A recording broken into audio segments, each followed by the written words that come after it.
হুজুরের জামা যদি একটু বড় হয় কয় হুজুররাই কাপড়ের দাম বাড়াইছে, ছোট হইলে কয় টেডি হুজুর, পেট বড় হইলে কয় পরের বাড়ি খাইতে খাইতে পেটটারে জাহান্নামের তাগারি বানাইছে, চিকন চাকন শুকনা হইলে কয় মাদ্রাসায় পড়ে লাভ কি, এরা তো খাইতেও পারে না।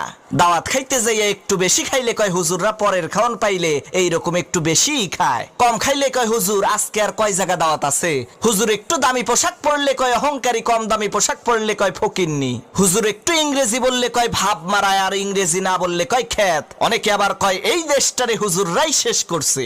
ও মুসলমান, কুত্তা মরে, ছাগল মরে, বিড়াল মরে, জানাজা হয় না।